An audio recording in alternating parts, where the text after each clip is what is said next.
aqui neste momento de culto ao nosso Senhor e, em especial, a realização de um dos sacramentos, que é a ministração da ceia do Senhor.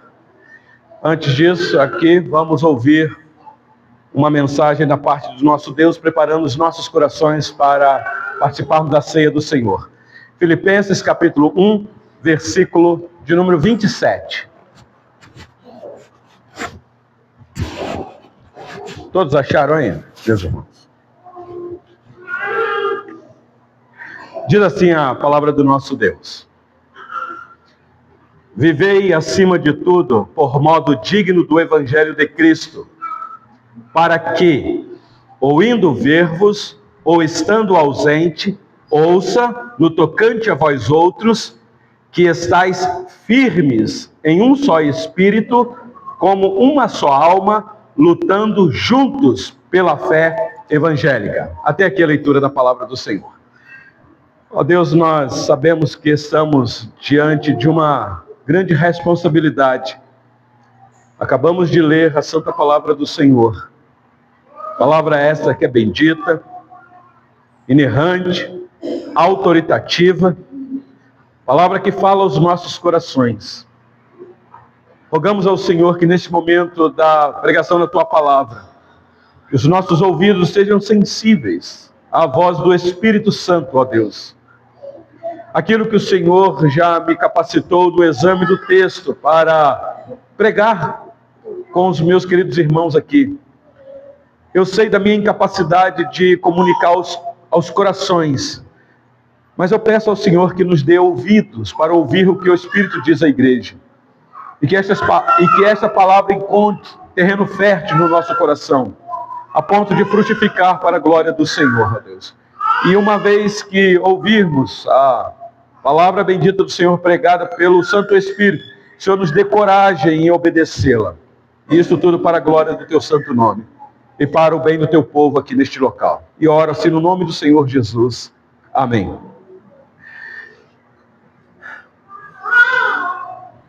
Meus irmãos, quantos de vocês aqui já brincaram de faz de conta? Faz de conta. Nós temos as crianças aqui, as crianças é que gostam de brincar de faz de conta. Apesar que as nossas crianças modernas, por causa do mundo tecnológico, a brincadeira dessas crianças são outros, a gente sabe disso. Os estudiosos do comportamento infantil têm dito que esse tipo de brincadeira, o faz de conta, é o tipo de brincadeira mais frequente da faixa etária entre 3 e 8 anos. Então, vê as crianças aí que têm de 3 a 8 anos, esta é a brincadeira predileta das nossas crianças. Elas podem até estar com o celular na mão, nos joguinhos dela, mas é natural dela. Isso daí são os estudiosos que dizem. Eu já brinquei, meus irmãos, de faz de conta de um monte de coisas. Eu vim conversando com o querido presbítero Luiz no carro, de Betim para cá, e dizendo para ele que quando eu era menino, eu tinha um sonho. Eu queria ser motorista de carro de corrida. Era o que eu queria ser, dirigir carro alta velocidade. E quando eu era menor, lá do lado da minha casa, eu sou natural do Rio de Janeiro, cidade de Barra do Piraí, tinha uma oficina de lanternagem. E eu conheci lá o dono daquela oficina. Então, quando eu chegava do colégio, eu ia para lá brincar nos carros que estavam desmontados lá. Então, eu não sabia nem dirigir, não tinha nem altura para pisar na embreagem e acelerar, mas eu sentava no carro e começava. Fazia de conta que eu estava dirigindo e correndo. E eu pegava o volante, fazia cada curva, vocês não tinham ideia. Faz de conta, meus irmãos. Faz de conta. Eu vou usar esse termo, meus irmãos, com muito cuidado, porque nós estamos numa santa reunião solene aqui, e para dizer o seguinte, faz de conta, tá bom, meus irmãos? Faz de conta que lá na sua terceira viagem missionária, o apóstolo Paulo esteve passando aqui na cidade de Igarapé.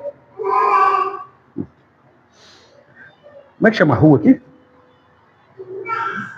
Na Rua Patrício, um bairro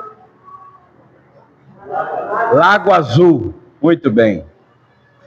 E visitou esta amada congregação quando ela foi inaugurada aqui. Faz de conta, tá bom, meus irmãos? Eu sei que isso é muita imaginação, mas não faz de conta, pode.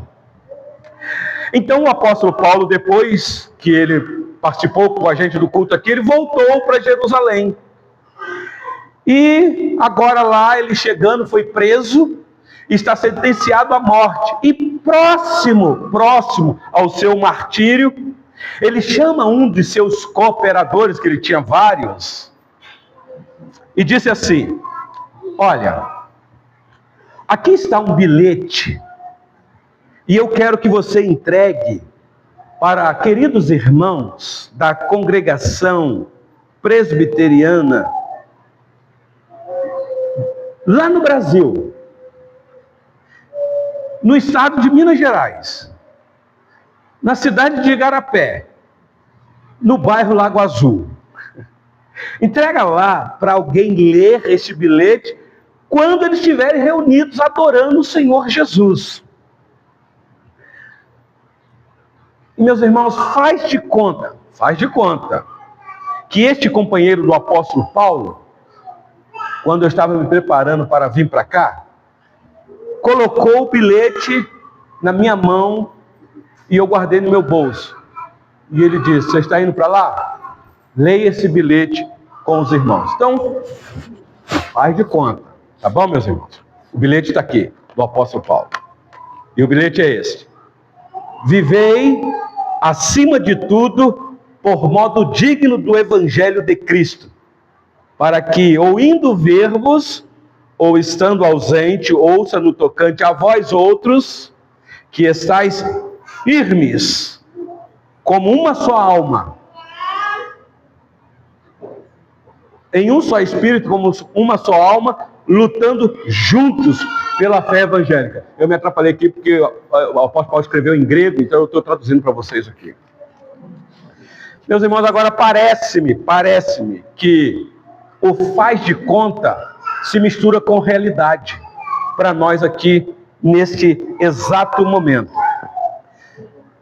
Vocês sabem, ou pelo menos deveriam saber, que a carta que o apóstolo Paulo escreve aos Filipenses aqui não é uma pessoa, é uma cidade da Macedônia, a primeira colônia da Macedônia. Ele escreve da prisão. É uma das cartas da sua primeira prisão, meus irmãos. E esses irmãos aqui são conhecidos do apóstolo Paulo. Paulo esteve lá naquela cidade, ele iniciou o trabalho lá, ele conhece a dinâmica do trabalho daqueles irmãos. Só que agora ele não pode ir lá visitar aqueles irmãos. Porque ele não pode ir lá, então ele escreve um bilhete, uma carta para esses irmãos. Meus irmãos, o texto que eu acabei de ler com vocês, capítulo 1, versículo 27, começa com uma ordem. Aqui no grego é um imperativo, ele é um apóstolo, ele está debaixo de autoridade apostólica. E o texto começa assim: vivei. Por que ele diz isso? Porque esses irmãos estavam passando mesmo lutas na região. Não sei se vocês lembram, quando ele esteve lá na Macedônia. Atos capítulo 16 mostram isso com muita propriedade. Ele vai lá com Silas, inicia um trabalho e nasce uma igreja muito amável, uma igreja muito piedosa, uma igreja muito serva. Só que agora essa igreja está sofrendo ataques e muitos dos irmãos estavam meio confusos. E entre eles começou o motinho, começou o disse-me-disse, como acontece até hoje em todas as igrejas, meus irmãos.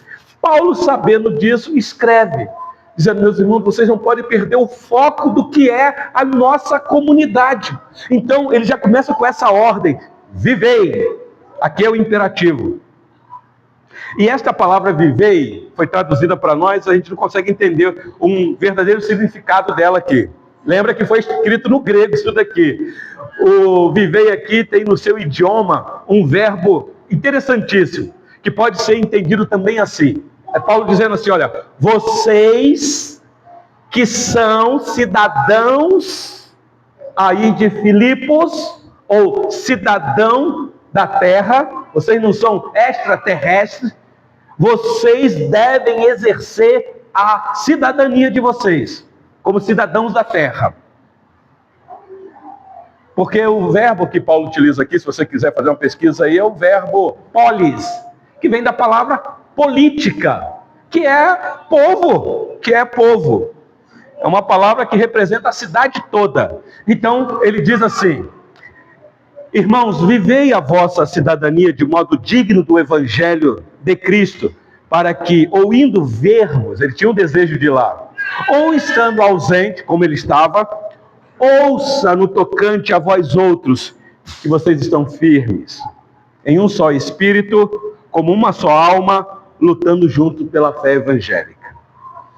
Meus irmãos, quais são as prescrições que o texto nos apresenta aqui, que nós podemos aprender neste momento? Porque eu quero tirar algumas lições para nós aqui, de exercer a nossa cidadania ou viver de modo digno do Evangelho de Cristo. É isso que eu quero ver com vocês rapidamente aqui. Primeiro, meus irmãos, eu penso que uma das prescrições que está aqui é que devemos estar firmes em um só espírito. Não é isso que ele diz aí?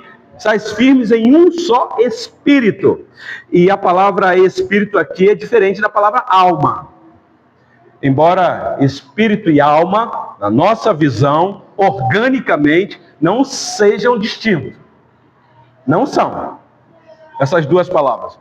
Mas aqui o apóstolo Paulo usa metáfora. Então, metaforicamente, essas duas palavras se prestam nessa questão de serem distintas. Por isso que ele usa esse termo. E aqui então ele está dizendo assim para esses irmãos e para nós aqui também: vocês ficam firmes em um só espírito, em um só entendimento, é o sentido da palavra, em um só pensamento, em uma só opinião, em uma só ideia, em um só ponto de vista. Por isso que ele usou a palavra espírito.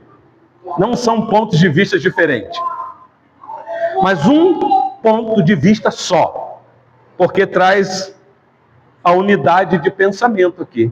Por isso que ele diz, vivei.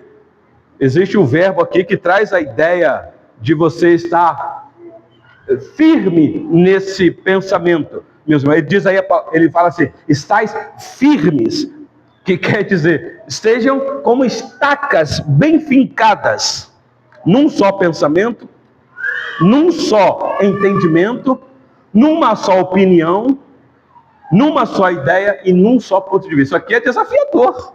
Quando Paulo escreveu isso aqui, meus irmãos, é aquilo que nós falamos um pouquinho aqui na escola dominical. Quando você, na igreja, vê pessoas que têm opiniões diferentes, eu penso que essas opiniões afetam posturas vitais da vida cristã e da fé evangélica. Tem gente que diz assim, não, pastor, eu penso diferente mesmo. Ok. Então lembre-se deste versículo. E suspeite, porque possivelmente alguém se afastou da verdade. A expectativa, meus irmãos, do Senhor Deus, expressa aqui pelo apóstolo Paulo, é que, escuta isso, em todas as matérias que afetam a postura da vida cristã, na busca de unidade, que esse é o ponto aqui, pensamento, entendimento, opinião e ponto de vista, até ideias, e no fim, o ponto de vista aqui não é da igreja, não é do pastor nem do apóstolo Paulo, o ponto de vista aqui é o ponto de vista de Cristo, e é isso que nos torna um só em Cristo. Essa é toda a diferença. E aí, meus irmãos, é muito estranho, e eu repito, que num país, o Brasil, onde a maioria esmagadora, absoluta, tem a Bíblia, e a mesma Bíblia, como base da sua igreja, tenhamos opiniões tão divergentes. E eu não estou falando da nossa denominação, estou falando aí, olha aí para fora. Eu penso, meus irmãos, que alguma coisa está errada. Alguma coisa está errada. Falta alguma coisa. Talvez falta o exercício disciplinado, submisso e constante de nos aproximarmos do pensamento, da opinião, do entendimento e do ponto de vista de Cristo. É a nossa ótica de entender o mundo, numa linguagem filosófica, nossa cosmovisão. É a única chance, meus irmãos, para estarmos firmes em um só Espírito. Porque senão não tem como. Então aqui está a primeira prescrição que eu penso indispensável para uma igreja que quer andar de modo digno do Evangelho de Cristo. Estarmos firmes em um só Espírito. Esse é o primeiro. Segundo, ele ainda diz aí, estáis firmes em um só Espírito e também estáis firmes como uma só alma. Agora sim, diferente de espírito, que metaforicamente no Novo Testamento aponta para, estou repetindo, pensamento, entendimento, pontos de vistas, agora a alma está envolvido, gostos pessoais, meus irmãos. E você sabe que alma gêmea, o Senhor Deus nos deu alegria de ter na nossa família, e me deu a alegria de ser avô de gêmeas. Que maravilha que é ter gêmeas. Meu Deus, o coração do vovô fica... Gêmeas confunde a gente. São unidas demais. Assim, unida é briga, eu vejo lá. A natureza adâmica já está lá, eu vejo isso. Mas quando elas estão assim juntinhas, meu Deus, que unidade. Cara de uma, focinho da outra, como diz aí o dito popular. Meus irmãos, eu penso que é disso que Paulo está dizendo aqui, quando ele diz que nós devemos, além de estar firmes em um só Espírito, como uma só alma. Muitos aqui, um certo dia, chegou diante de um juiz de paz e disse assim, possivelmente, eu encontrei a minha alma gêmea. Um pensador definiu a alma gêmea assim, escute. Alma gêmea é aquela fechadura que coincide com todas as chaves que nós temos, de maneira que podemos confiar à alma gêmea todos os nossos segredos e também ter dela todos os seus segredos. Isso é ser alma gêmea. Então, eu penso que casamento é assim, é mutualidade, é confiança. Não pode ter segredo. É unidade de identificação mútua. E aqui, meus irmãos, o apóstolo Paulo diz, estejam todos vocês firmes, como uma alma, ou como uma só alma, ou todos como almas gêmeas. Eu penso que isso aqui é uma utopia. O Evangelho está nos chamando para sermos almas gêmeas uns dos outros? Então eu tenho que me identificar com você e ser igual a você? Como é que é isso, meus irmãos? O apóstolo Paulo não está dizendo que sempre teremos os mesmos gostos, do mesmo jeito. Não é disso que ele está falando. Por exemplo, eu lembro de um episódio, quando nós participamos de um grupo de reunião de jovens, lá na nossa cidade. E aí foi um culto animado, sabe como é que é jovem? Aí depois teve o lanche, aí nós fomos comer. E a pessoa que preparou o lanche para o jovem, ela queria fazer um negócio diferenciado. Ela gostava de tabule. É tabule? Não sei se é tabule que fala. Quibe cru. Aí alguém já até fez, cara. Meus irmãos, tem gente que come quibe cru, mas tem gente que não come quibe cru. Eu gosto de um guisadozinho de jiló. Talvez tem gente que não gosta. Tem gente que gosta de comer uma carne de segunda, uma costelinha maturada. O outro gosta de comer picanha. Hoje não está dando para comer picanha. Meus irmãos, aqui o apóstolo Paulo não está ensinando que nós temos que ter o mesmo gosto. Nem todos têm que comer jiló ou quibe cru. Não é disso que ele está falando. Mas aqui ele está falando das implicações, meus irmãos, diferentes por causa do reino de Deus. E é aqui que vem mais uma vez à tona, escuta isso. a demanda dos nossos gostos, dos nossos prazeres, dos nossos sentimentos, que encontram unidade somente em Cristo. Não, eu não. Todo mundo tem que pregar de terno e gravata, porque eu gosto de pregar de terno e gravata. Não é isso, meu irmão. Aí o outro que não está de terno e gravata, aí porque eu não gosto, aí pronto, aí tem a intriga no meio do povo de Deus. Olha, um gosta de tocar violão, o outro gosta de tocar bateria, gosta de tocar teclado, piano, saxofone, sei lá o que, instrumento. Mas aí o outro que não gosta, aí pronto. Meus irmãos, o coeficiente da unidade, não somente nos pensamentos, nas ideias e opiniões,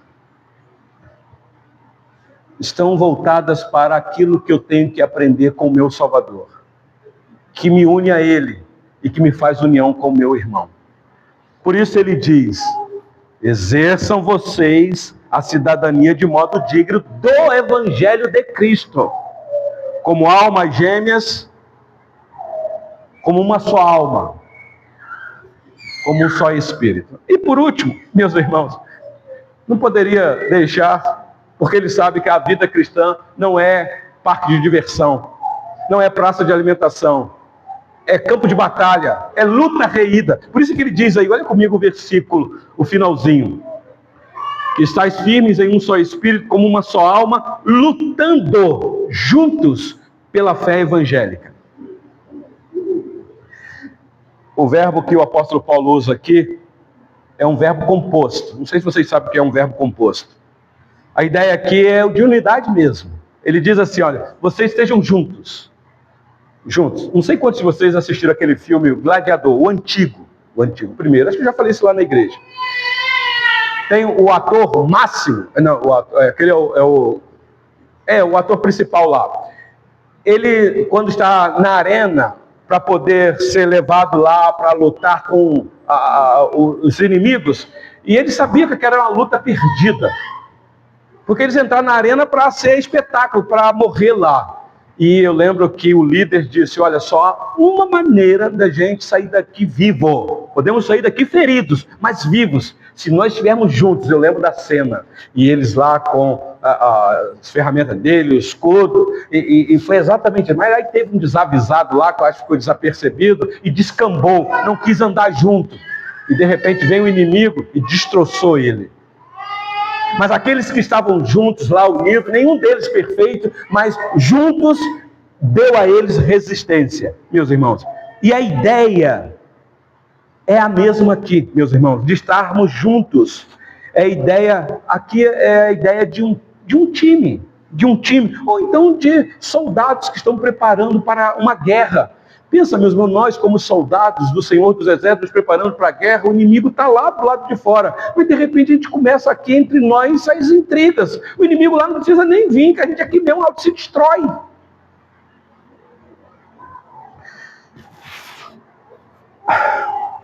Aqui, meus irmãos, é a ideia de consciência de que o inimigo não está do lado de dentro, está do lado de fora. Por isso, lutando juntos. Isso daqui, eu repito, não implica que nós teremos sempre os mesmos objetivos. Não é isso. Somos diferentes em um monte de coisas. Mas podemos pensar mais alto aqui, meus irmãos. O texto quer nos ensinar, talvez, uma grande lição. Que a mesma fé, com os seus mesmos entendimentos, opiniões e vontades, nos unam nesse pensamento de luta. De outra sorte não haverá chance. Não haverá. Portanto, meus irmãos, lutemos juntos pela fé evangélica. Pensamento unido, sentimento unido e vontade unida. E agora, ação unida. Não é só culto. O que Paulo diz aqui é que é proibido fazer guerrilha interna. É proibido fogo amigo. O nosso inimigo está do lado de fora. Eu sei que às vezes o inimigo infiltra. Eu sei disso. Às vezes nós cochilamos, ficamos meio lerdos, e o inimigo entra. E aí então, A gente tem que ficar esperto. Mas o lugar dele é lá fora, meus irmãos. É lá fora. Isso vale para a família. Isso vale para relacionamentos. Nós entendemos isso. Então eu quero concluir, meus irmãos, esta palavra breve, simples. Porque nós estamos aqui, foi dito aí que o nosso culto hoje é o 25º culto aqui na nossa amada congregação. Eu penso que está pouquinho, mas vocês já devem ter experimentado aqui lutas. Já devem saber o que é igreja. Lutas. Mas nós, irmãos, que estamos aqui, devemos continuar firmes, lutando com o inimigo do lado de fora. Lembre-se disso. Então, para marcar esse culto, 20º culto aqui com vocês, que vai ter ceia, eu quero trazer de volta o bilhetinho do apóstolo Paulo, que pediu para ler aqui quando nós estivéssemos reunidos, especialmente em participar da ceia do Senhor. E lembrar vocês desse bilhetinho tão importante que o apóstolo Paulo pediu para ler aqui para vocês. Meus queridos irmãos da congregação em Igarapé, vivei acima de tudo por modo digno do Evangelho, o Evangelho de Cristo, para que, ou indo ver-vos, ou estando ausente, ouça no tocante a vós outros, que vocês estão firmes em um só espírito, como também firmes em uma só alma, lutando juntos pela fé evangélica. Isso me fez lembrar da Evódia e de Sintique. É só ler o texto aqui. Pense concordemente no Senhor, porque o nosso inimigo está para o lado de fora. Meus irmãos, a crise dentro da igreja é antiga. Prepare, meus irmãos, para o pior. Nunca pense que igreja é um lugarzinho de paz e harmonia, humanamente falando. Igreja é campo de batalha. Pode chegar, se vocês não vigiarem, coisas piores por meio de vocês. O Senhor Jesus nunca enganou a gente. Não se iludam, não se encante, não romantize a fé de vocês. A nossa fé é uma fé de luta, e luta reída, meus irmãos. Mas não desista, porque aqueles que perseverarem até o fim, são esses que serão salvos. Vamos orar, irmãos. Senhor nosso Deus, nós sabemos que não é por força nem por violência, mas pelo Teu poder no Espírito Santo. Nós sabemos, Senhor, que as batalhas que nos sobrevêm não são vencidas pela força do nosso braço, porque não é dos fortes a vitória, nem dos que correm melhor, mas dos fiéis que seguem juntos, Senhor, unidos, lutando juntos pela fé evangélica. Dá-nos, Senhor, esse espírito de unidade sempre, para que o nome do Senhor seja exaltado no nosso meio, para que o evangelho que o Senhor nos confiou seja proclamado neste mundo, e tudo isso redunde em glória, e honra e louvor ao Teu santo nome. Assim eu oro, no nome do Senhor Jesus. Amém.